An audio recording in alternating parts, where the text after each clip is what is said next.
오늘 말씀의 제목은 하나님의 자녀는입니다. 하나님의 자녀는. 오스기니스가 쓴 책 가운데 God in the Dark라고 하는 책이 있습니다. 부제로는 The Assurance of Faith Beyond a Shade of Doubt. 의심의 그림자를 넘어서 믿음의 확신으로 라고 하는 부제를 가지고 있는 책이 있는데요. 한국에서는 회의하는 용기라고 하는 이름으로 번역이 되었습니다. 이 책은 제목 그대로 이 그리스도인들의 회의, 즉 의심을 이야기하고 있습니다. 이 책에서 오스기니스는 신앙인들이 회의와 의심을 품게 되는 여러 가지 요인들에 대해서 설명을 하고 있습니다. 하나님으로부터 받은 은혜를 망각하는 데에서 오는 회의, 또는 여러 사나운 감정에서 오는 회의, 그리고 약한 믿음의 기초에서 오는 회의, 또는 하나님에 대한, 또한 말씀에 대한 잘못된 관점에서 오는 회의들이 있다고 합니다.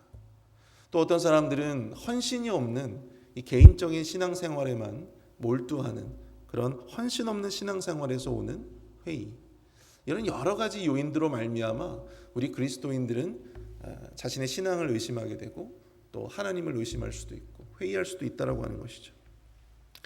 그러나 오스기니스는 이러한 회의와 의심도 더 나은 믿음으로 가는 관문이다, 과정이다, 그렇게 이야기를 하고 있습니다. 오히려 우리가 합리성 없이 합리성이 결여된 믿음은 오히려 맹신이다, 그렇게 이야기를 하고 있어요. 불신을 위한 의심은 비극이 될 수 있지만 더 나은 믿음을 위한 의심은 우리의 믿음을 더욱더 견고하게 만들어주고 더욱더 단단하게 만들어줄 수 있다고 하는 것이죠. 사도 요한이 요한일서를 쓸 당시에 초대교회는 내 외부에 많은 적들과 마주하고 있었습니다. 그리스도인들을 향한 로마 제국의 대대적인 박해가 있었고요.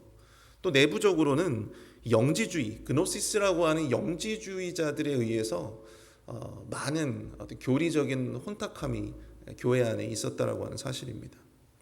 그 속에서 그리스도인들은 자신의 정체성, 그리고 자기가 가진 믿음, 그리고 교회에 대한 정체성을 계속 의심하고 또 회의하기 시작했습니다. 로마의 박해와 탄압이 계속되는 현실은 그런 그들의 의심과 회의를 더욱더 부추겼다라고 하는 사실이죠. 사실 그 시기에 그들을 그대로 놔두면 어쩌면 그들의 신앙을 잃어버릴지도 모르는 그러한 상황이었습니다. 그래서 사도 요한은 그러한 시기에 그들의 신앙을 더욱더 견고하게 만들어줄 필요가 있었다라고 하는 것이죠. 그래서 그들에게 이 요한일서를 기록해서 전달을 했던 것입니다. 요한일서를 통해서 사도 요한은 진정한 믿음이란 무엇인지, 또 하나님의 자녀는 과연 어떠한 사람인지, 그것에 대한 그들의 의심과 이 회의에 대해서 그들에게 해답을 주는, 말씀 안에서 해답을 주는, 그리고 그들 안에 더욱더 그리스도인의 정체성이 확고해지고 그들이 가지고 있는 믿음의 확신이 생기도록 그렇게 되어지게 하고자 그런 요한일서를 기록해서 준 것이죠. 오늘 본문의 말씀도 그런 맥락으로 우리가 이해해 볼 수 있습니다. 오늘 새벽에는 이 본문의 내용을 중심으로 해서 하나님의 자녀는 과연 어떠한 자들인가, 여기에 대해 함께 말씀을 나눠보고자 합니다. 첫 번째로 하나님의 자녀는 세상의 미움을 받기 마련이다라는 것이죠. 오늘 본문 13절은 말씀하고 있습니다. 형제들아, 세상이 너희를 미워해도 이상히 여기지 말라. 세상에 미움받고 또한 그것을 있는 그대로 수용할 수 있는 사람이 과연 몇 명이나 있을까요?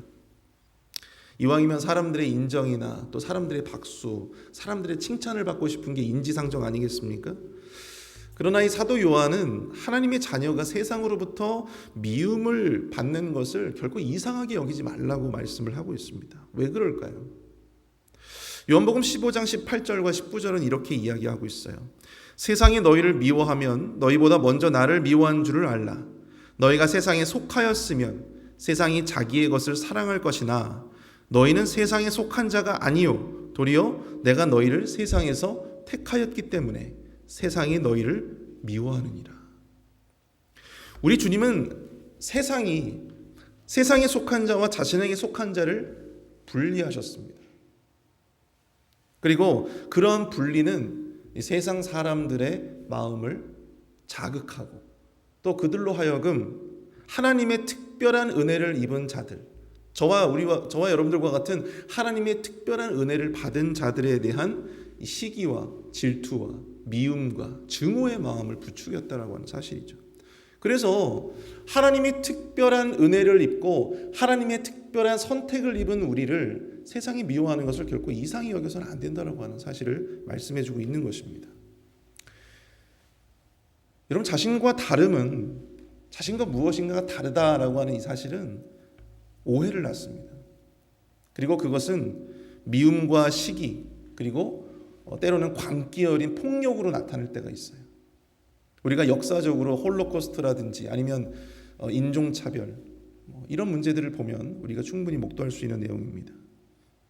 데살로니가전서 5장 5절에서 사도 바울은 이렇게 말씀하고 있습니다. 너희는 다 빛의 아들이요 낮의 아들이라. 우리가 밤이나 어둠에 속하지 아니하나니. 주님은 그리스도인들이 빛의 아들 또한 낮의 아들이라고 이야기를 하고 있어요. 그리고 밤이나 어둠에 속하지 아니한다 말씀하고 있습니다. 그리고 요한복음 3장 20절은 이렇게 말씀하고 있습니다. 악을 행하는 자마다 빛을 미워하여 빛으로 오지 아니하나니 이는 그 행위가 드러날까 함이요. 왜 세상이 그토록 빛에 속한 빛의 아들들, 낮의 아들들을 그토록 미워하고 비난하고 증오하는가? 그 이유가 여기 있어요. 세상이 속한 자들은 빛으로 나오기를 거부합니다. 왜 그렇습니까? 그 빛을 통해서 자기 스스로의 허물과 자기 스스로의 죄가 고스란히 드러나기 때문이죠.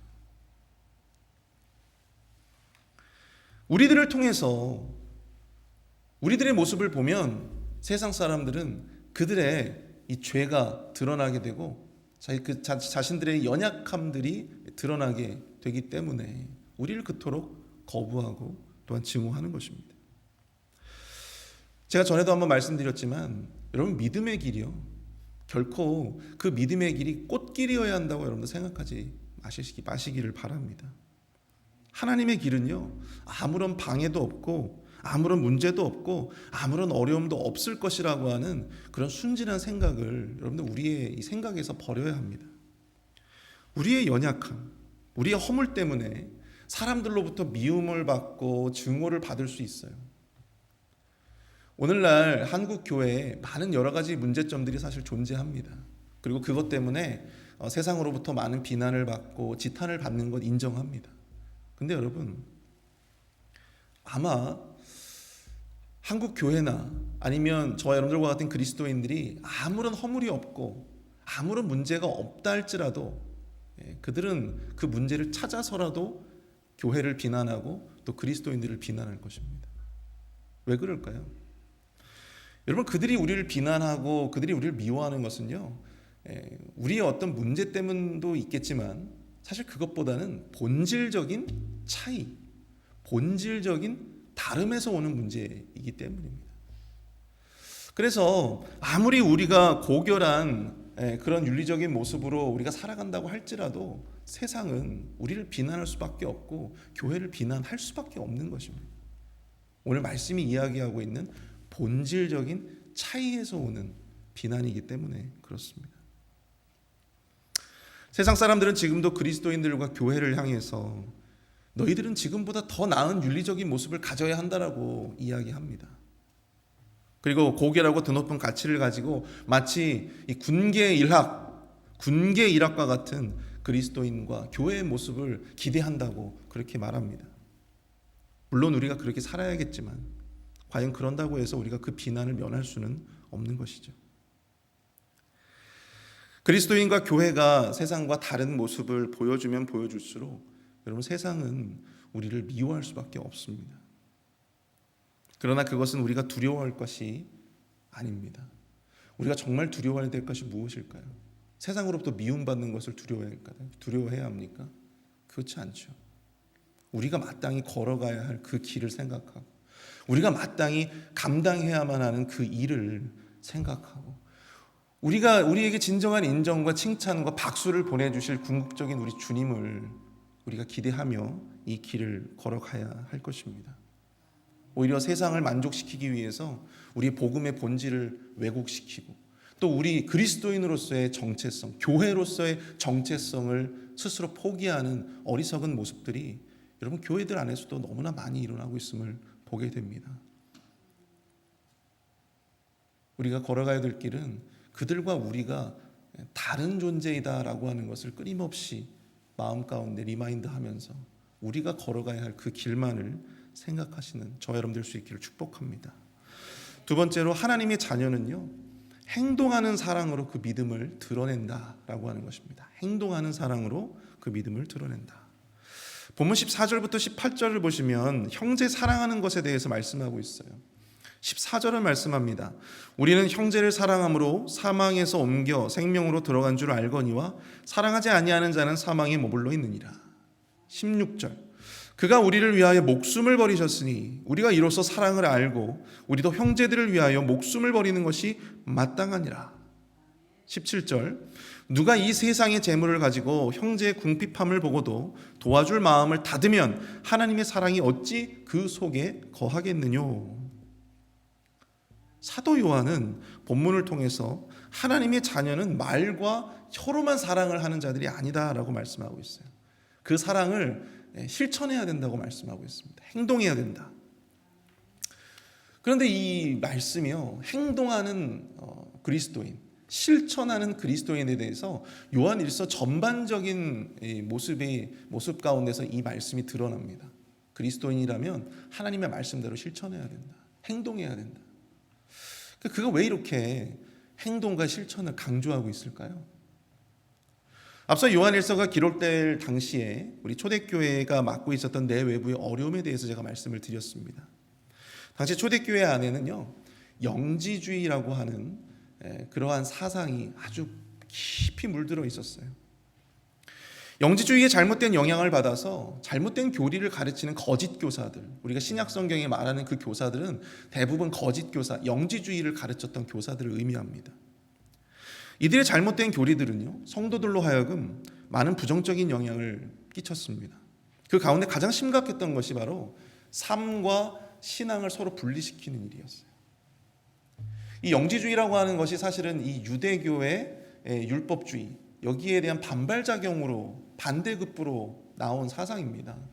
그래서 어떤 율법적인 준수나 어떤 삶의 어떤 계명을 지키고 어떤 삶으로 그걸 살아내는 것, 그것에 대한 반대급부로 생겨난 사상이기 때문에 어떤 지식적인 깨달음, 어떤 영적인 깨달음만으로도 구원을 받을 수 있다라고 가르쳤던 것이죠. 그러니까 개인적인 삶과는 전혀 상관없이 어떤 영적인 지식만 가지고 있어도 그 소유만으로도, 그 깨달음만으로도 구원을 받을 수 있다라고 여겨졌던 겁니다. 그렇기 때문에 개인적인 신앙을 훨씬 더 중요하게 생각을 했어요.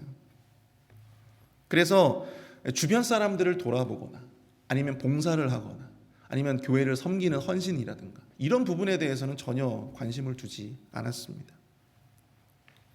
하나님의 계명을 지키고 또 주변 사람들을 돕고 사랑하는 일에는 관심을 두지 않고 오직 개인의 영적인 어떤 깨달음만을 추구하는 데 열을 올렸던 사람들이었던 것이죠. 그래서 사도 요한은 요한일서 전반에 걸쳐서 하나님의 계명을 지키고 또한 말과 혀로만 하는 사랑이 아니라 실천하고 행동하는 사랑을 해야 된다. 단순히 우리가 사랑해야 된다라고 하는 지식을 그냥 깨달음만으로 그치는 것이 아니고 그것을 실제로 우리가 실천을 해야 된다라고 하는 것이죠. 예전에 제가 섬기던 교회 한 집사님이 계셨는데요. 그분은 거의 모든 예배와 거의 모든 기도 모임이라든지 또 성경 공부 모임 빠지는 적이 없었던 분이었어요. 정말 열심히 본인의 직업이 있었음에도 불구하고 그런데 그분이 참석을 하지 않으시는 그런 모임들이 있었어요. 어떤 모임들이었을까요? 절대 참석하는 법이 없었던 그런 모임들이 있었어요. 주방에서 봉사를 하는 자리 아니면 어떤 부서에서 이렇게 회식을 하는 자리 아니면 교회에서 성도들과 함께 어떤 야유회를 가는 그런 자리들. 그런 자리들은 한 번도 참석을 안 하시는 거예요. 그래서 제가 집사님 야유회 같이 안 가시나요? 그렇게 한번 여쭤본 적이 있습니다. 그때 그분이 하시는 말씀이 저는 기도하고 예배 드리는 모임은 참석을 하고 싶은데 다른 모임들은 제가 갈 여력이 안 된다고. 그것까지 저한테 말씀하시면 제가 여력이 없어요. 그렇게 말씀하시더라고요. 여러분 이분의 말씀을 어떻게 생각을 하십니까? 어떻게 생각을 해본다면 그분의 개취일 수도 있어요. 개취. 그럼 개취가 뭔지 아십니까? 그렇죠. 개인의 어떤 신앙의 취향일 수도 있어요. 그런데 제가 생각할 때는 우리가 함께 교인들이 먹을 밥을 준비하고 또 그들과 함께 식탁의 교제를 나누고 또 함께 야유회를 통해서 그들과 함께 대화하고 교제하고, 여러분 이것도 여러분 신앙의 일부입니다. 그냥 우리가 놀러 가는 게 아니고요. 우리가 함께 성도끼리 교제하는 것, 친교하는 것은 여러분 신앙의 일부예요. 그것도 여러분들 아주 중요한 신앙의 일부입니다. 우리가 예배드리고 말씀을 듣고 기도하고 이런 것도 너무나도 중요하지만 그것과 함께 성도들과 함께 교제하고 친교를 나누는 것도 매우 중요한 일이에요. 그들과 함께 사랑을 나누고 위로하고 또 그 사랑을 전달하는 것 너무나도 중요한 일입니다. 여러분 우리의 개인적인 믿음 또 개인적인 신앙의 성숙에만 관심을 두면요, 지극히 우리의 신앙은 개인적인 신앙이 될 수밖에 없어요. 신앙에는 물론 개인적인 부분이 있습니다. 개인적인 영역이 있어요. 그런데 신앙에는 공적인 영역도 있어요. 우리가 말씀으로 들은 그 사랑을 우리 교우들에게 실천하고 또 섬기고 나누고 교회를 위해서 애쓰는 것, 여러분 이것도 굉장히 중요한 신앙의 공적 영역입니다. 함께 이웃을 섬기고 또한 교우들을 돌보고 그들에게 사랑을 실천하는 일, 함께 먹고 마시며 교제하는 일은요, 여러분 예수님이 제자들과 함께 3년 동안 했던 일이에요. 제자들과 함께 먹고 마시고 동거동락하고. 얼마 전에 저희 교회에 수술을 하시고 또 회복 가운데 있는 한 자매님이 있습니다. 근데 제가 듣기로는 많은 분들이, 우리 교회 정말 많은 분들이 그 자매를 돕기 위해서 많은 분들이 음식도 갖다가 주기도 하시고 또 개인적인 도움을 주셨던, 금전적인 부분을 또 도와주셨던 분들도 있다고 들었습니다. 전 그것을 보면서 참 우리 교회가 참 정이 많고 또 사랑에 대해서 이 사랑의 어떤 그런 실천 또 신앙의 어떤 공적 영역에 대한 이 마인드가 정말 깨어있는 그런 교회구나라고 하는 생각들을 하게 되었어요. 그러니까 제가 그분 신방을 갔는데 그분이 정말 감사하다고, 감사드린다고 그렇게 말씀을 하신 것을 제가 들었습니다. 여러분 저처럼 우리가 말과 혀로만 사랑하지 말고 사랑을 실천하자라고 설교하는 사람보다 여러분들처럼 그렇게 사랑을 실천하시는 분들이 하나님으로부터 더 큰 기쁨과 더 큰 영광을 얻게 되실 줄로 믿습니다. 말과 혀로만 사랑하지 말자라고 그렇게 말하는 것보다 그 사랑을 실천하는 사람, 그게 우리 모두가 될 수 있기를 축복합니다. 우리 마지막으로 하나님의 자녀는 말씀대로 사는 것을 통해 그리스도 안에 있음을 확신한다라는 것입니다. 오늘 보면 19절은 말씀합니다. 이로써 우리가 진리에 속하는 줄을 알고 또 우리 마음을 주 앞에서 굳세게 하리니. 여기서 이로써라고 하는 말은요, 앞절인 18절, 자녀들아 우리가 말과 혀로만 사랑하지 말고 행함과 진실함으로 사랑하자, 이 구절과 연결이 되죠. 우리가 말과 혀가 아닌 행함과 진실함으로 사랑하면 우리가 진리에 속한 줄을 알고 또 우리 마음을 주 앞에서 굳세게 할 것이다. 우리가 하나님의 말씀대로 그 사랑을 실천할 때, 삶을 통하여 실천할 때 우리는 비로소 우리가 주님 안에 있다라고 하는 것을 확신하게 된다라고 하는 의미입니다. 내가 주 안에 산다, 주 안에 있다라고 하는 것을 확신하게 된다. 우리의 믿음이 진짜인지 가짜인지 가늠하기 어렵다면 성경은 이렇게 말씀하고 있어요. 자신의 삶을 보라. 자신의 삶을 보라. 사도 요한은 우리가 말과 혀가 아닌 행함과 진실함으로 사랑을 실천할 때 비로소 우리가 예수 그리스도께 속해 있다라고 하는 것을 스스로 알게 된다 말씀하고 있습니다. 남들은 모르지만 그 말씀을 실천하며 사는 그 사람은 안다는 거예요. 사랑하는 성도 여러분, 우리 모두에게 구원의 확신이 있으시기를 축복합니다. 여러분, 구원의 확신이 있으시죠?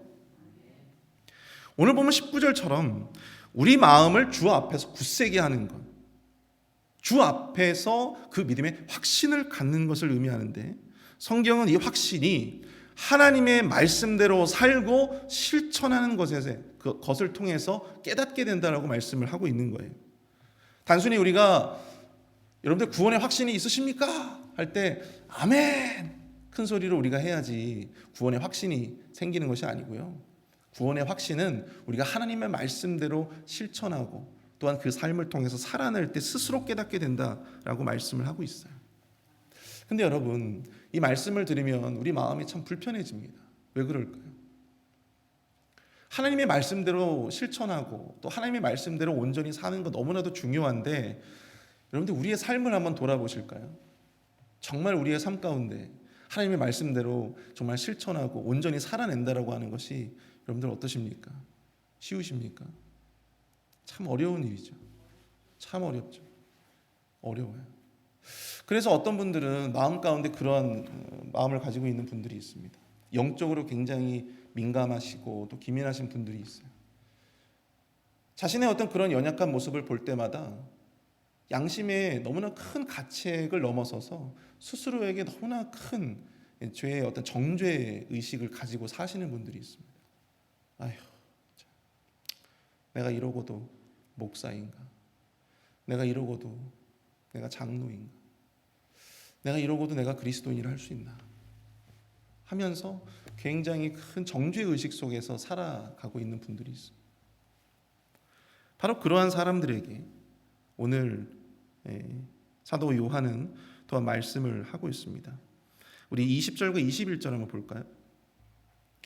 이는 우리 마음이 혹 우리를 책망할 일이 있어도 하나님은 우리 마음보다 크시고 모든 것을 아시기 때문이라.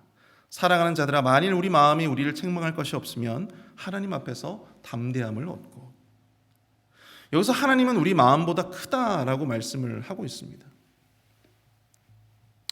우리의 지금의 모습이 갖는 한계는 분명 우리에게 이런 생각들을 갖게 할 수 있습니다. 우리 스스로에게 정죄하면서 우리 스스로에게 내가 이 정도밖에 안 되는구나. 이런 사람이 무슨 교회를 다닌다고, 이런 사람이 무슨 목사라고, 장로라고, 권사라고, 스스로에게 그런 정죄의 화살을 계속해서 날릴 수 있어요. 그러나 하나님은 우리의 그러한 생각보다도 크신 하나님이심을 믿으실 수 있기를 바랍니다. 로마서 8장 1절과 2절은 이렇게 말씀하고 있어요. 그러므로 이제 그리스도 예수 안에 있는 자에게는 결코 정죄함이 없나니 이는 그리스도 예수 안에 있는 생명의 성령의 법이 죄와 사망의 법에서 너를 해방하였습니다. 그리스도는요, 우리 주님은 우리가 생각하는 것보다 우리를 더 사랑하십니다. 우리가 생각하는 것보다 우리가 우리를 생각하는 것보다 훨씬 더 우리를 더 깊이 이해하시고 더 깊이 이해해 주시고 또 깊이 사랑해 주십니다. 우리는 우리 스스로를 정죄할지 몰라도 우리 주님은 그런 우리를 바라보시면서 위로하시고 또한 격려하시는 분이세요. 우리의 생각보다 훨씬 더 우리를 사랑하시는 주님, 우리의 생각보다 우리를 훨씬 더 깊이 이해해 주시고 또한 위로하시는 주님, 스스로를 자책하고 죄책감 속에 살아가는 우리의 생각보다 그럼에도 불구하고 우리 마음의 중심을 보시고 네가 참 노력하고 있구나, 너가 참 노력하고 있구나, 애쓰는 자를 더욱더 위로하시고 사랑해 주신 하나님의 그러한 생각, 하나님의 그러한 마음이 우리 것보다 훨씬 더 크다, 사도 요한은 말씀하고 있습니다.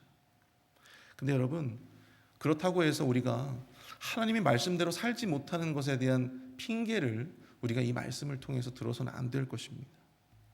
우리가 진정으로 영적인 만족을 누릴 수 있는 길은요, 오직 주의 말씀을 듣고 주의 말씀대로 사는, 순종하며 나아가는 바로 그 길에 있음을 기억하실 수 있기를 축복합니다.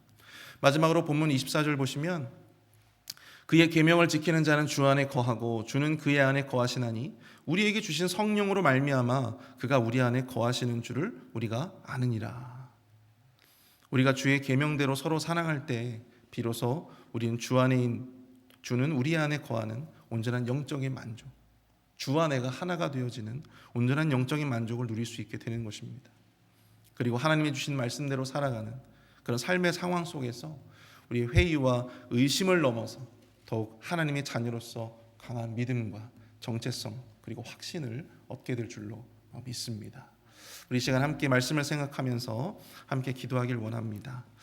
주님, 우리가 하나님의 자녀로서 또한 믿음의 성도로서 우리의 정체성과 믿음이 흔들리고 또 회의에 빠지는 삶의 순간 속에서도 더욱 하나님의 말씀에 집중하게 하여 주시고 그 말씀을 단지 우리 개인적으로 깨닫는 것에서만 그치는 것이 아니라 그 받은 말씀을 실천할 수 있는 또한 사랑을 실천할 수 있는 그러한 마음과 그러한 삶을 우리에게 허락하여 주시옵소서.